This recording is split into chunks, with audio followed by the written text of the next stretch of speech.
I come back outside. Jinx is on top of the fence. When he sees me, jumps to the other side. And then Salem quickly follows thereafter.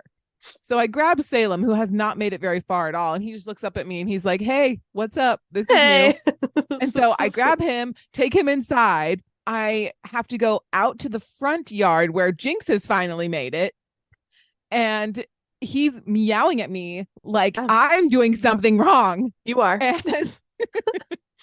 You are. And he's like in the bushes, of course. So I have to like crawl back behind the bushes. And meanwhile, he's like protesting wildly when I grab him. He's like, as you should, like all upset at me. And I'm like, sir, you are not where you belong. You know what his defense mechanism is when I go out like in the patio. And I'm like trying to get him to come back in. And I like chase him for a few minutes and then he just lays down. Yeah. Yeah. He doesn't. I mean, what work should I put in for that? What is that? 0. Absolutely not. That is not a defense mechanism at all. That is you can eat me, Coyote. It is fine.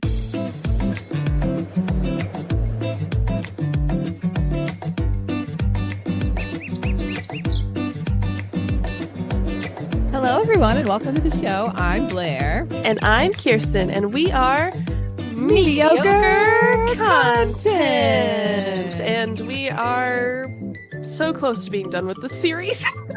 So close, but yet so far. Literally, like galaxies away, even.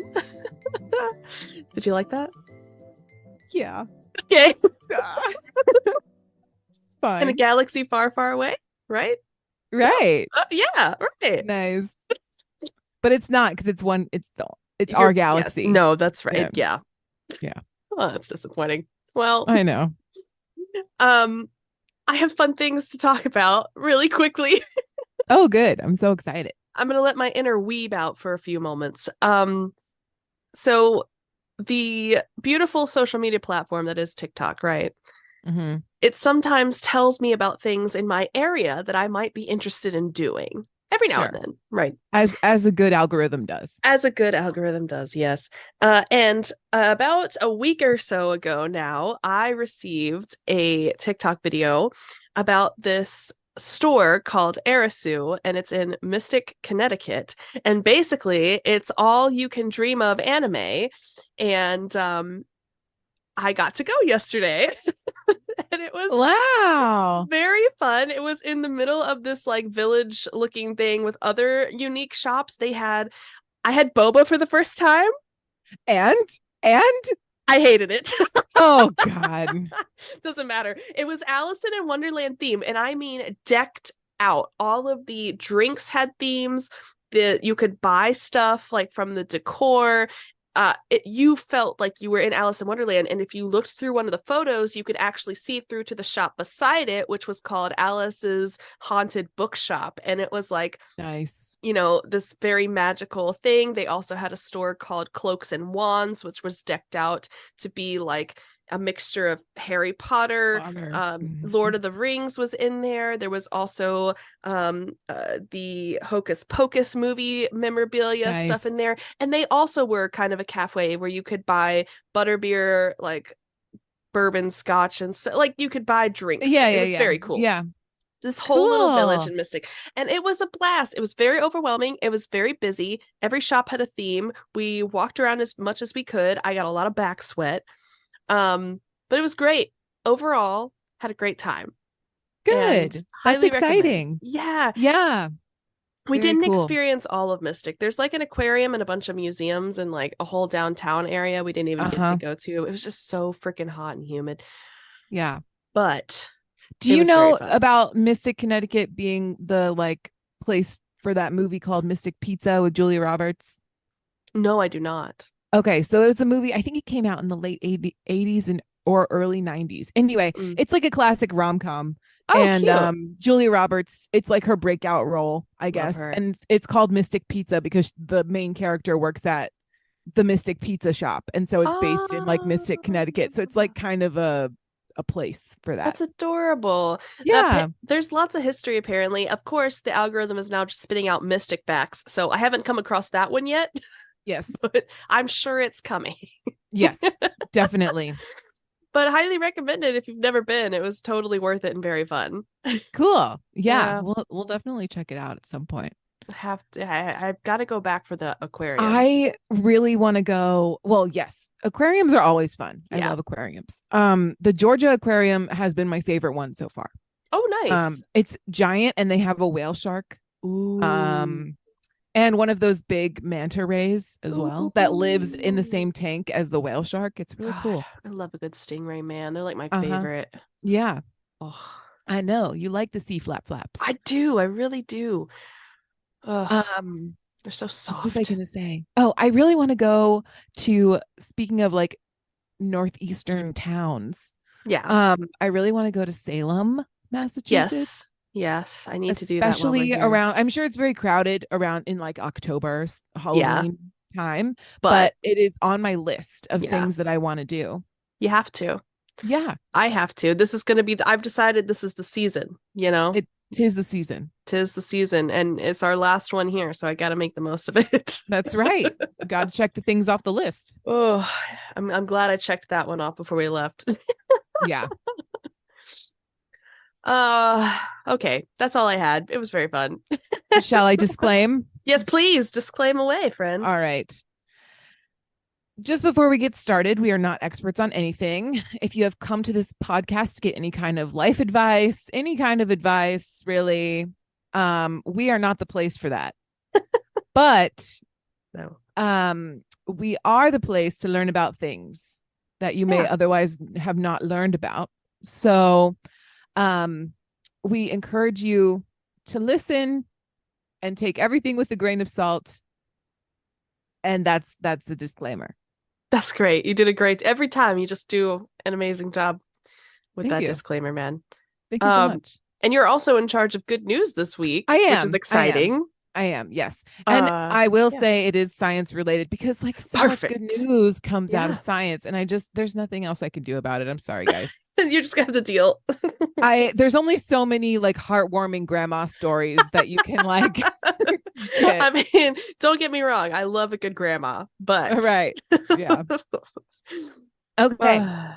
So in this first article, in Arlington, Virginia, they are building farms out of old office space. Oh. So Arlington, Virginia is very close to DC. It's part of the metro line in DC, so it's very close. And it is a busy area and not the kind of place you'd expect to get farm fresh produce, but Area 2 Farms is growing greens, herbs, and root vegetables in a vertical farm thanks to the absence of traditional office tenants. I love that. Oh my God. Yes. With high-rise office space remaining vacant even after the end of the pandemic, landlords are open to ideas. That's amazing. I know. And it gets better. Jackie Potter and Tyler Barris pitched the idea of an indoor farm. And it was obviously a good one because Area 2 is already well established in the Arlington area, such that they offer a subscription of delivery of fresh vegetables to fellow urbanites starting at $40 a week. Area 2 Farms uses a sophisticated conveyor belt system called a silo to cut down on the more laborious hours of indoor farming. It is not a hydroponic system. There is soil, so they can grow root vegetables like potatoes, carrots, radishes, etc. When executed correctly, vertical farming can produce as much as traditional farming, but with a lot less space and no concern over weather or pests. Nice. Obviously, as well as it can be done in the center of a city where land is at a premium. That's literally, it's like those urban gardens as well. Right. Which is fantastic. So did I do that story or did you? I can't remember. I think we've each done something around it. But yeah, this whole like idea of urban farming is like huge right now. Yeah, which is great. I know. It's Yeah. perfect use of space, honestly. Mm-hmm. Sierra O'Brien at Modern Farmer did some research in an article covering Area 2 farms and found that 20% of the office space in the US is unoccupied, and that by 2030, about 30 million square feet across the country's cities will be simply obsolete because of the companies that couldn't make it out of the government enforced or voluntary closures of their businesses during COVID, coupled Right. with the fact that many more people are content working from home. Yeah. And there's a lot of themes. I know that when we were kind of at that tail end, people were like, oh, we're going to make people come back, but people are not going back. And these offices are just kind of going belly up in general because it's too expensive to keep the lights on at this point. Right. So this will be great if we could use the space somehow. Absolutely. I think this is a perfect use of space. I mean, we always need food to Yeah, feed people, and we need obviously. like Yeah. healthy, good Yeah. food. Um and the other thing is like, although the Midwest farmers and, the rural farmers do a great job, Yeah. it's always good to like have new sources of food. And plus Yep. sometimes like things go wrong in terms of, the climate that year, or, bugs. Yep. It just You never happens. know. So it's good to have other diversify your sources, I guess is the best way to put it. Well, also, if it's in the city, they don't have to worry about paying high shipping costs or import or export costs because it's right there. So they Right. have access to it where they are instead of having to ship it from the west over. Right. Yeah. Right. Absolutely. Yes. So my second one is about the Olympics coming up next year. If you didn't know, the 2024 Olympics are being held in Paris, which is super fun. Fancy. It's really weird because I went to Paris in 2017. Feels like such a long time ago. 2017, I think. Yeah. And there were already signs for the 2024 Olympics They in plan ahead, Paris. man. They do. Well, you have to with all the Yeah. structures and everything you have to build. But so spectators of the 2024 Summer Olympics in Paris will be watching the aquatic events from the seats made out of plastic collected in recycling bins from around the area. Fancy. In fact, 80% of the 100 metric tons of plastic needed to make the seats came from a single neighborhood, in which is also where it's being processed into new material by a firm called Le Pavé. I don't want to poo on that. That is horrifying to know that almost all of it came from a From what? single Uh-huh. city. Yeah. Oh Yep. no. Yep. Oof. Yeah. It is collected in the Seine Saint Denis, shredded in Seine Saint Denis, and processed in that area as well. All for a swimming pool that is all for a swimming pool that's still in the area. Augustin Jacqueline, co-founder of the Lemon Try, the company which collects the recycling, told Euronews. Wow. Numerous tests have been carried out on the chairs. This I thought was funny, which include UV resistance, fire resistance, and toxicity, but also mechanical resistant to test to see how well they maintain anchored to the floor. Their persistent rips to tear it off, perhaps by a drunken, angry spectator. Look, you gotta test every scenario. I get it. That seems very viable. And honestly, I think more stadiums should do it. Can you imagine? I can't. I mean, honestly, though, knowing the game of soccer alone, and I don't know if Right. soccer is in the Summer Olympics actually, Oh, I but don't like know. people get really riled up about their They do. sports. So I mean, America's known for that. Like how the Super Bowl went down, honestly. Oh, every sport event, even the most basic. Yeah. Yeah. So Wow. Marius Hamelot, co-founder of Le Pavé. I love saying that. It sounds so fancy. It's French. Everything sounds fancy. You're so right. Said that in the lead up to the Olympics, manufacturers have been encountering problems getting a hold of new plastics, so they switched to using waste streams. One rich vein in particular was soda bottle tops, Mm-hmm. of which 5 million were shredded by various companies looking to produce infrastructure like seating for the games. Wow. This is a huge communication tool, says Augustine. When we tell children to come and put your bottles in the bins, and tomorrow there'll be seats for the Olympic swimming pool, it raises awareness. Okay. I could see So, that. yeah, Paris Yeah. and France at large have set ambitious targets of sustainability for the games, hoping to reduce the downstream emissions by half compared to the 2012 and 2016 games. Mm. But their approach isn't only about carbon. They're also trying to advocate against general environmental degradation with a flagship effort to make the Seine Yes, and river. swimmable Yeah.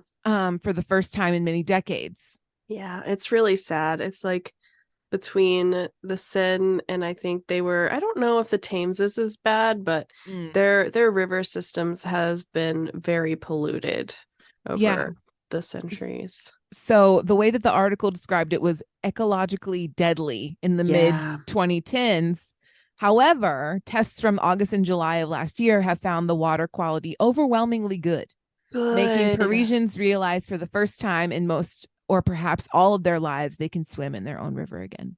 I also know that this is all good news, and I know that there's videos now out there about, like they're like, you want to see the real Paris, and they like pan from the Oh, I Eiffel know. Tower, and there's like trash and stuff. Some of that has to do with the unrest happening, and so people are Yeah. just not doing it because they're going against, they're rioting and like Well, and picket from what I lining. understand too, there's like strikes going on too Yes, for like underpaid workers. So I mean, correct. I'm sure some of that. Right. So some of Yeah. it is, unfortunately, some of it is probably real, like it's just unfortunate, but also the other half is there's a lot going on in Paris right Yeah. now. So this is I mean, great news. when I went, we definitely were in more of the touristy areas, Yeah. but it was still really beautiful. The architecture Yeah. there is It's immaculate, I'm sure. amazing.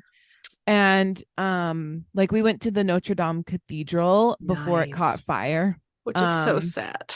so sad, but like it was Beautiful. great. It was beautiful.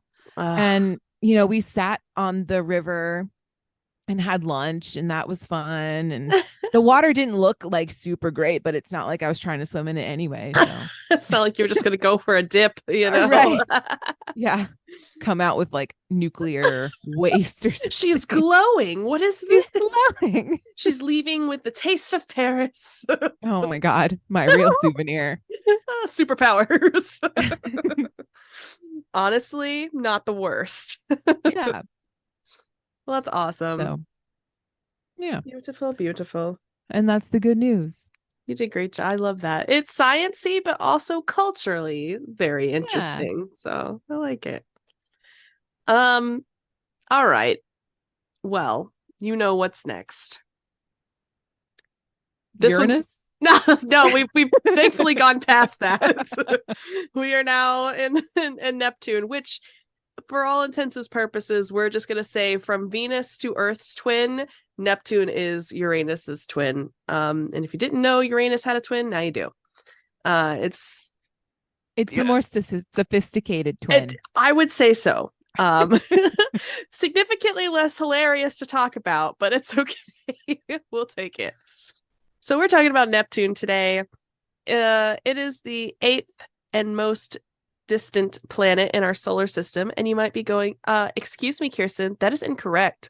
Pluto is after Neptune, and that's pretty dang far. Don't worry, I'm gonna get there. Okay, don't worry. It is more than 30 times as far from the sun as Earth is, and is the only planet in our solar system that is not visible by the naked eye. So that's fun times. And in 2011, just to set the stage for how crazy this is, Neptune completed its first 165-year orbit since its discovery in 1846. I don't like that at all. We're starting off on a good foot.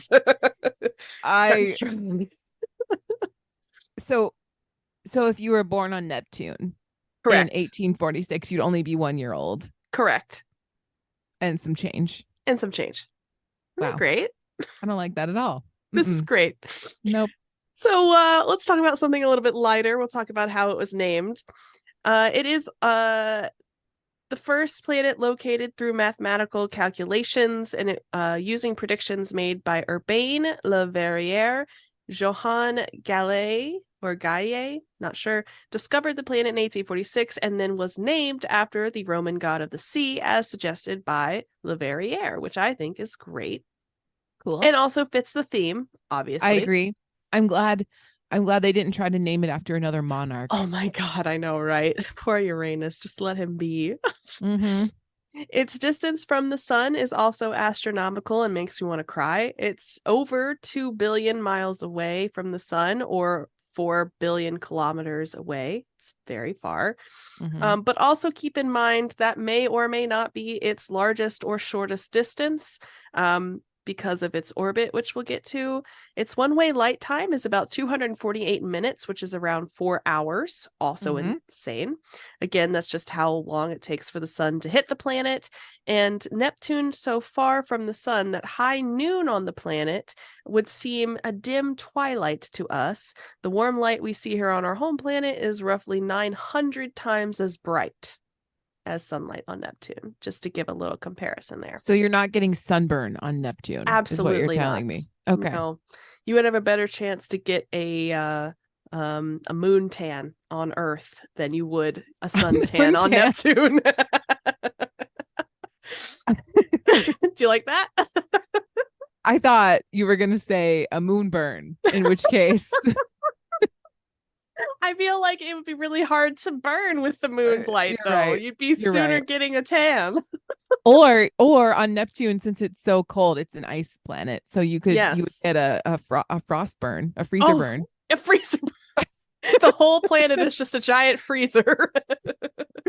That's pretty accurate. What am I trying to say? Frostbite? Frostbite. That's what I'm trying to say. A freezer burn. Like I'm a steak at the back of your freezer that's been there since the 90s. I mean, it's 2 billion miles away. So, yeah. That steak's living in a different universe. At the back of the solar system. The back of the somebody go throw that thing out, will ya? It's definitely ready to go. So as we stated prior, 1 year there is 165-ish Earth years, or 60,000 Earth days. Also not great to think about. The length of 1 day, though, is only 16 hours, so it is less than our day. And it is ice giant number 2. Uranus was number 1. This one's number 2. It's about 80% more than the planet. So the planet's mass, it's about 80% or more made up of hot, dense fluid materials, water, methane, and ammonia. So they're now in their liquid forms, your favorite. And above a small rocky core, and of the giant planets, Neptune is the most dense. So the other planets are whatever they are, but this one is very dense in its icy form. Scientists do think, though, that there might be an ocean of super hot water under Neptune's cold clouds. It doesn't boil away, though, because of the high pressures that just kind of keep everything locked in. So that's nice to think about also. Yeah. That's so interesting. Steamy. Steamy indeed. It does have rings also. Oh, sorry. Go ahead. I was just going to say, it gives me Iceland vibes. Oh, where yes. you have like those hot pools of water. Anyway. Isn't like the geysers? No, like they the have springs. The hot springs in Iceland. Ooh, yeah. I bet that's nice. I'm sure it is. I'll have to add that to my list. Oh, yeah. I want to go experience that. It strangely does have rings. Again, I feel like every planet that we discuss that has rings that isn't Saturn is just an enigma to me, because it wasn't ever really taught in schools. But right. Well, and I feel like Saturn, you can like see it. Right. And that's why it's prominent. Yeah. But just so you know, obviously there's other planets that have it. Neptune is one of them. But what's interesting about its structure is that it has 5 rings, but then 4 ring arcs, and those are different. So starting near the planet and moving to the outside, the main rings are named Gale, Leverrier, Lassell, Arago, and Adams, which seems the most out of place, like one of those things doesn't belong here situations. I love I don't know how to pronounce that, but if it is Gale, I love that for them. I hope so. It might be Gaia also. Galle for the Yeah. listener, but like Gail, Becky, Linda, and Adam. Like that's what we got. I like it. And they are thought to be relatively young and short-lived. The difficulty, though, is there are also these ring arcs, which are peculiar clumps of dust, and there's 4 in total that are prominent enough for us to name. I'm going to give you the English names. Just know that these are also named not English, but this is what they mean: liberty, equality, fraternity, and courage. I don't know why they're named that when we have Gale and Adam, but that's what we have. And the arcs are strange because the laws of motion would predict that they would eventually spread out evenly instead of being clumped together like that. However, they think that there are gravitational effects of what is called Galatia, which is just a moon in the inward ring area that would actually be stabilizing these arcs. So one of its moons essentially has enough gravitational effect to sort of create additional rings, but it's just like half of one 4 times, which is also conceptually interesting. I feel like our moon is just weak sauce. Our moon can't level all up these to a other moons out here possibly have life and are, just having a massive gravitational pull, and meanwhile our moon is just a rock that's just there. Rude. And it doesn't even rotate or anything. A minute, it rotates in time with us, I'm pretty sure. No, but I mean, not on its axis. Like, it just stays facing us. I love you so much. Did we not do a moon episode? I'm pretty sure. I'm upset I don't know. that you're insulting our moon. You take that back. Just saying, it's not as cool as everybody else's moons. To be fair, though, the planet that our moon is now associated with, and in terms of grandeur, ain't that great either. So from the moon's perspective, it's like, well, it could be over with Jupiter, but I'm over here with this crazy planet, Just True. saying. True. Could be. Doesn't matter. You're right. Because this one's got 14. Which is also strange. I forget how many did over 80 Jupiter had, over 80 moons or something like that. Insanity. Yeah. So 14 ain't really that much, but 1 definitely doesn't compare. Neptune does have a larger moon compared to all of them, called Triton, which I think is appropriate given the planet's name is Neptune. It kind of fits. You know what? I think that's appropriate. Yeah. well named. They were really using their brains there. They were like, oh, it's King Neptune. He needs a Triton. I think so. Discovered October 10 in 1846 by someone named William Lassell, just 17 days after Johann Gale discovered the planet itself. And again, that's where Gale comes from. That's where it comes from. And Lassell, and also Leverrier or something. But they also, their name was in there as well for one of the rings. Sure. And since Neptune was named for the Roman god, its moons were named for lesser gods and nymphs in Greek mythology, which again kind of checks out, keeping the theme strong. We like the theme. Triton is the only large moon in the solar system that circles its planet in a direction opposite to the planet's rotation. However, it is consistently in a retrograde orbit. Going against the grain, I like it. Which does suggest, though, that it may have once been independent of Neptune and was just captured in its gravitational pull.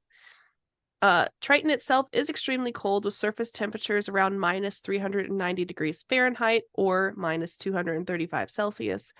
And yet, despite the deep freeze at Triton, Voyager 2, which is again one of those spacecrafts that was pushed out into the universe for us to gather data with, discovered geysers spewing icy material upwards more than 5 miles or 8 kilometers high. Incredible. Wow. Triton's thin atmosphere, also discovered by the Voyager, has been detected from Earth several times since, and it's growing warmer, but we don't know why. So weird. I like that Triton has stuff coming out of it because, like, when Neptune uses the Triton, there's, Yeah. lightning Magic. or whatever comes out of it. Yeah. Yeah. That's cool. It's nice. We're also going to gloss over the fact it's slowly getting warmer. Yeah, I don't care about that. That's fine. It's spewing geysers, and that's cool. I mean, that's probably due to the warming, right?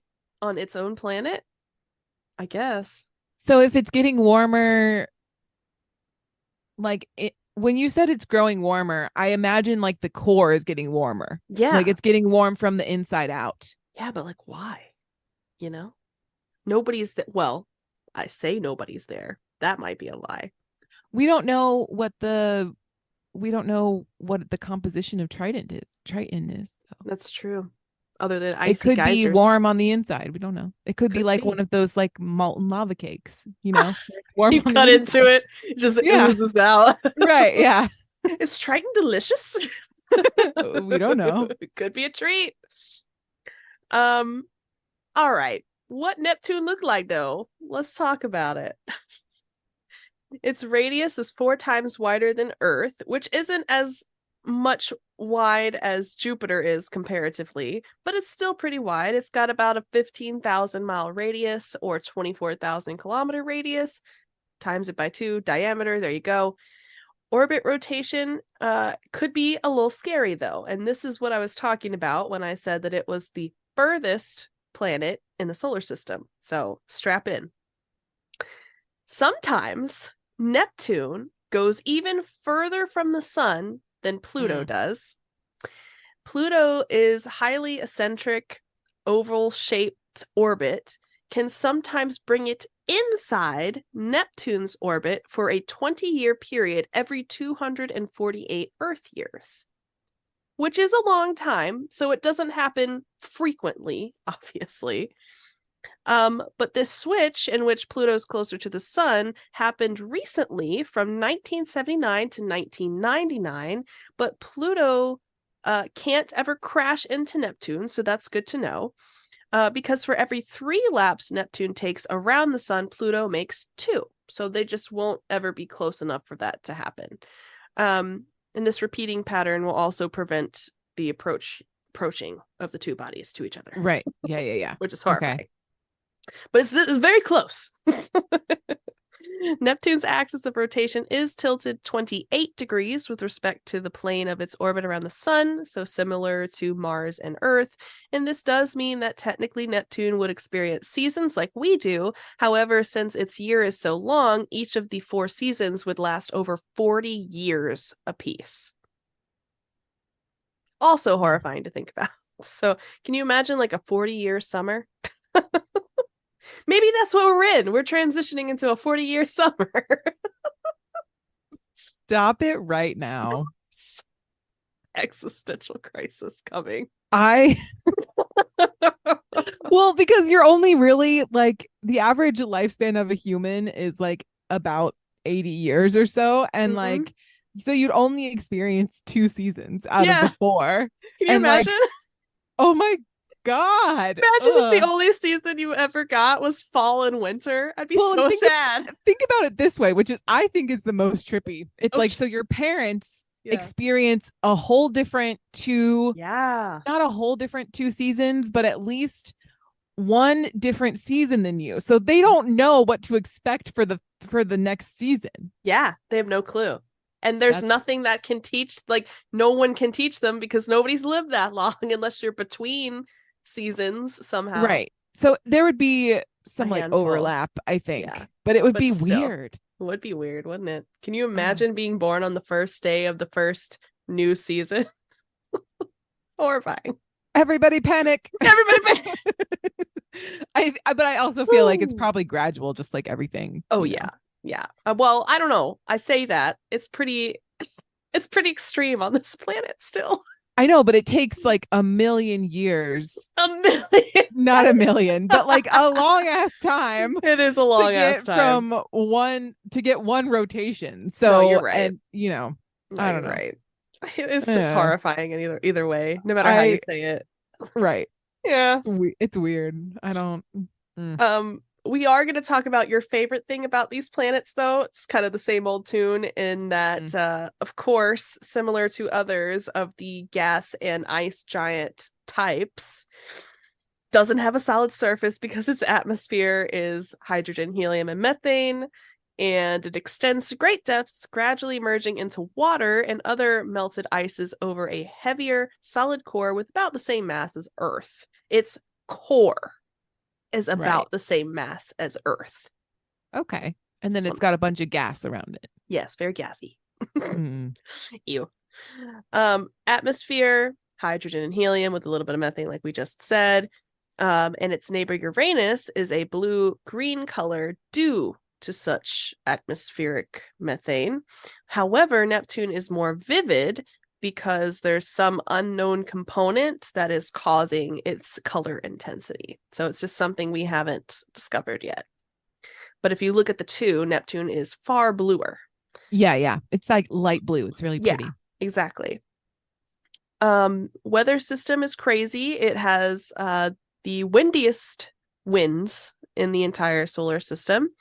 And despite its great distance and low energy input from the sun, because again, what the sun does other than light is heat things, so it's so far away it can't accomplish that. Mm. But despite that, Neptune's winds can be 3 times stronger than even Jupiter's and 9 times stronger than Earth's. And these winds will whip clouds of frozen methane across the planet at speeds of more than 1,200 miles per hour or 2,000 kilometers per hour.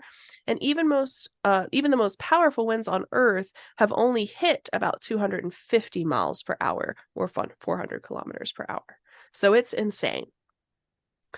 This causes, though, something that we did see on Jupiter. So the big red spot or great red spot or whatever you want to call it, that was like the 100-year-old storm that just keeps brewing.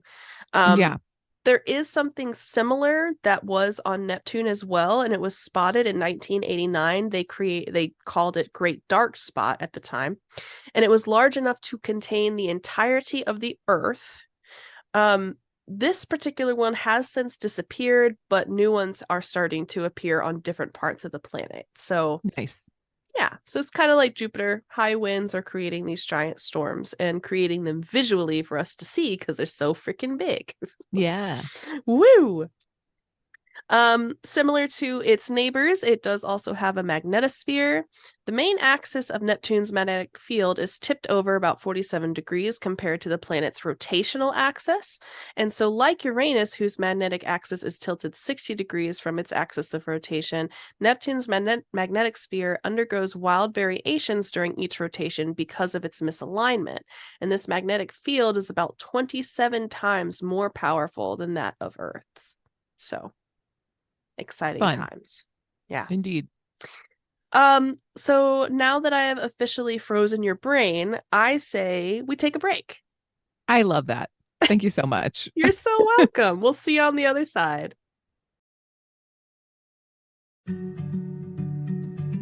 Hello. This podcast is sponsored by the Tooth Fairy, Santa, the Easter Bunny, Dracula, the Keebler Elves, Jack Frost, Bugs Bunny, Winnie the Pooh, Bigfoot, and the Loch Ness Monster. Thank you for your continued support. If you are interested in sponsoring mediocre content, please contact us by owl or seance. No, but really though, you can contact us at mediocrecontentpodcast@gmail.com, on Twitter at mediocresquawks, or Instagram at mediocrecontentpodcast. Also, if you like these fake ads, or if you're sick of them and want real ads, rate us 5 stars wherever you listen to podcasts. Now back to the show. Welcome back, everybody. We are going to continue our traverse through Neptune. And as always, I just want to say, potential for life is usually the question that comes up after None. all of that. The answer is none. None. It's too extreme as usual. I feel like once we got past Earth, it was kind of like, well, some things could, or like, well, some of the moons could. As far as we know, they have not confirmed nor denied that even the moons could technically provide life as we know it. So Right. we also just don't know enough about it. In terms of the planet itself, though, absolutely not. Yeah. Yeah, we'll just move on from that. Also, as usual, the formation information, it's basically the same. So basically, what they say is 4.5 billion years ago, when gravity pulled swirling gas and dust forward and became the ice giant like its neighbor, it just happened to form originally, apparently, closer to the sun and then moved outside of the solar system 4 billion years ago, and that's where it currently resides, which is interesting now that I'm thinking about it, because I think the process of moving to us sounds like, oh, it was here and now it's here, but that is a Right. gradual process. And I think sometimes a concept I haven't really considered until I was doing this research and really thinking hard on the movement of things. I have to imagine that if a planet started 4 billion years ago at a certain distance from the sun and is now at its current distance from the sun 4 billion years later, that could cause a lot of changes, not just on the planet, but on the moons themselves, and that perhaps what is being experienced on other planets and as a result of that movement. So maybe it was conducive for life at a certain distance, and then as it slowly moved away and got that further and further away, now it is the way it is now because it doesn't have that same contact with the sun. So Right. Yeah. just something I thought about. It did What give if me I have an idea for a sketchy life crisis movie. oh great. What if, like, because on the clock of like all Mhm. time that we know, human life is only like 11:59 Right. to midnight or something like that. It's like really Yeah. small. So what if we're just a number, Yeah. like a civilization, like one of many civilizations that has been able Mhm. to be birthed because we have been close enough to the sun at this particular moment in time, and all of the other planets also Yep. went through this cycle and just got pushed out. Think about Venus, Right.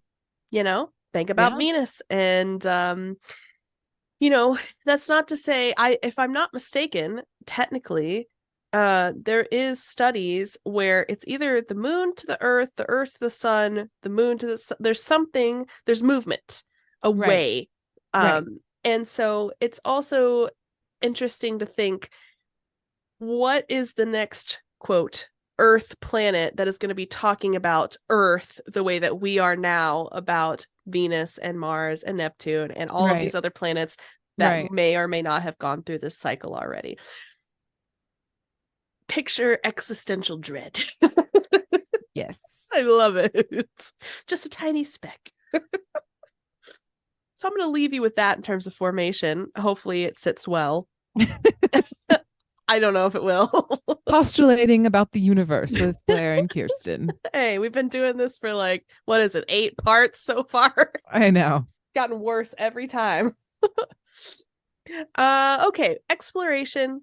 So Galileo recorded Neptune as a fixed star during the initial observations with a small telescope, because remember, Neptune cannot be seen through the naked eye. It requires tools. So in 1612 and 1613, Galileo said, that's a star with his telescope.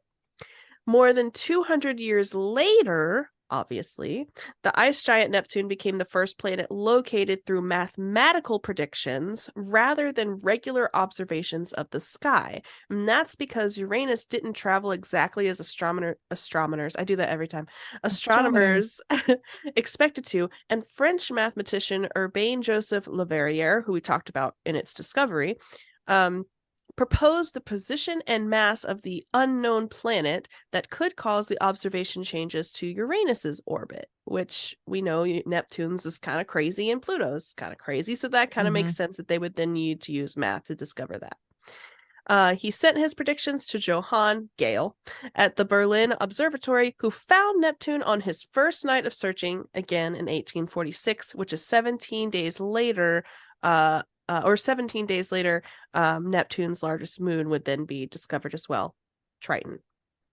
So Fun times. basically, we're just they're saying this should be here based on math, and then we look Correct. and it's there. A magic, yes. Uh-huh. Okay.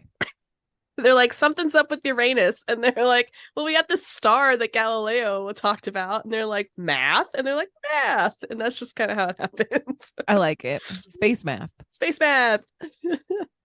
If I didn't like math before, I definitely would not be into space math. Well, and I imagine it's like some physics too, Oh, because you're yeah. dealing with like gravitational pulls and stuff like that. So And it's orbits and like praying it's in eye shot when you look for it, I guess. right. Yeah. Well, there's only a few people who have really high powered telescopes. That too.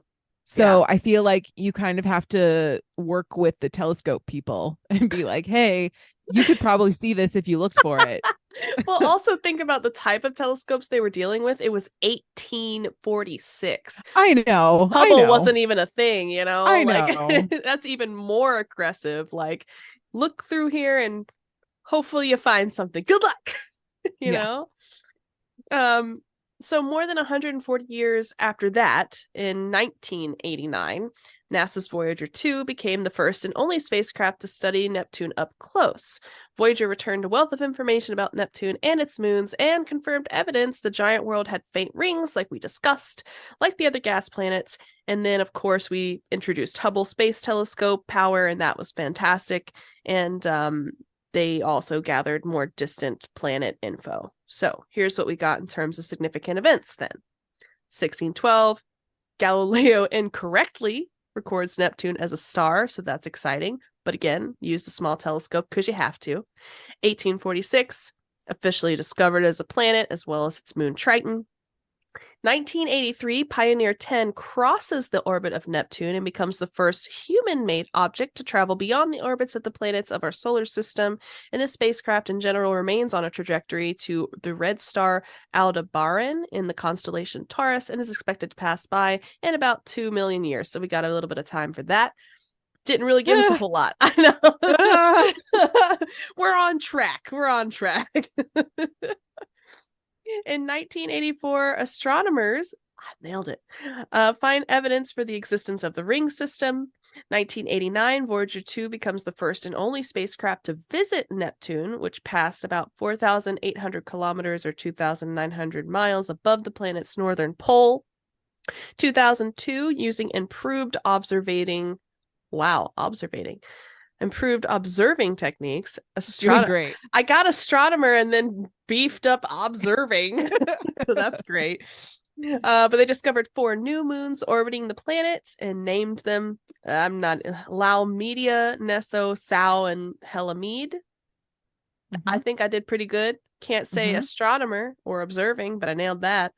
2003, another moon, Samanth, is discovered using ground-based telescopes. 2005, scientists using the Keck Observatory take image of the outer rings and find that some of the rings have arcs, or some of the ring arcs have deteriorated. So that's the other thing. There's ring arcs that are also falling apart. However, as we also discussed, they're only being held together by the gravity of a moon. So that would make sense. Yeah. If they just fell apart at some point. 2011, Neptune completes its first 165-year orbit since its discovery in 1846. Exciting and horrifying.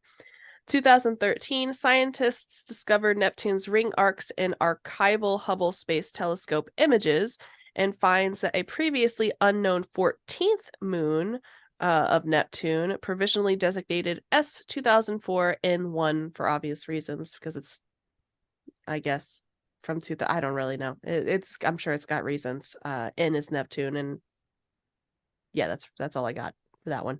Okay. 2016, scientists using the same telescope discover a new dark spot on Neptune, the first new atmospheric vortex since the 21st century, which we talked about, the Great Dark Spot. So this was the next one to come and become visually on the planet that we could now see. Got it. And that's it.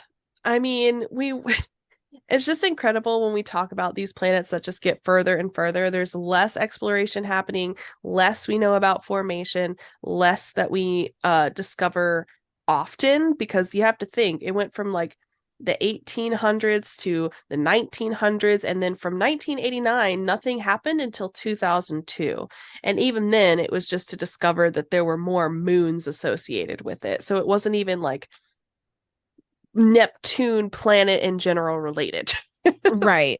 So I mean, it's hard to get there though. You know what I mean? Like it's it's overwhelming. It's yeah. I can't imagine being a scientist and going, okay, we have to get to Neptune. So number one, it has to last long enough to get there. Number two, it has to be resistant to a lot of potential issues, gravities, and gas, I guess. Mm-hmm. And then it also has to dodge moons, asteroid belts, multiple rings of other planets that are in the way that may far outreach the fringes of where this is going to get to there. Like, it's immeasurable. Well, obviously not, because people are doing it, but in my mind, it's immeasurable. It's a lot to consider, I think. And I mean, there's tons of people working on this, so I don't think it's not just like one guy in a room.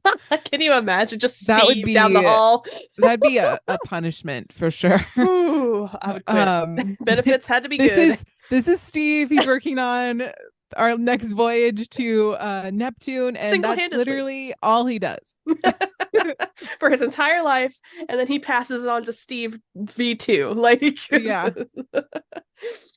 yeah, it's pretty insane.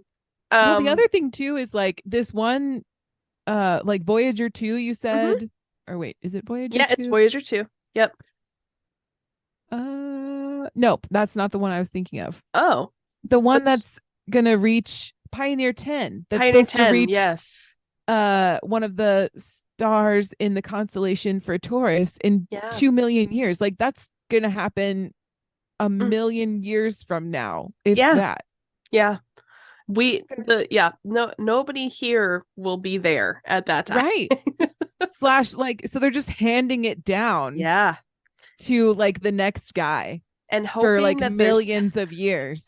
Hopefully there's not like an issue with recording, you know. And it's only gonna pass by. It's not even gonna go there. No, it's just a waving and then circling exploding? The universe. I don't know. It's purposeful explosion. You got me. Also, what is the gas mileage like on this thing? That's what I want to know. First of all, why have we not integrated this into modern vehicles? And second of all, what is it? Right. Like, that's wild to me. Unmanned. I don't. Yeah. Just, you know, Pioneer 10 is what we wish all current vehicles were. Right. Yeah, I made it all the way to Taurus in 2 million years. What did you do this week? Exactly. Yeah, right. On one tank. Can you imagine the day that like nobody knows about this, and like can you imagine the day in 2 million years that it gets there? I mean, if it gets there. If is good. Yeah. I feel like you gotta if a lot of these things. It's true. You're right. Well, that brings us to the end of Neptune.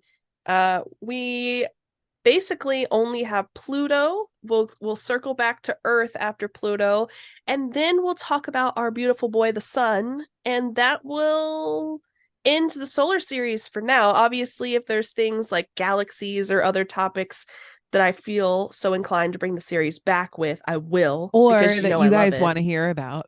Fair enough. Then we'll bring it back after we're done with the sun. But obviously, we got essentially 3 more episodes of this left, which is wow, exciting times. But that does bring me to this. If you do have other galactic topics you want us to hit on with this series or otherwise, or other things that we haven't covered yet that you think would be interesting, we want to know about it. So let us know at our Gmail, mediocrecontentpodcast@gmail.com. You can tweet us if you want, mediocre squawks.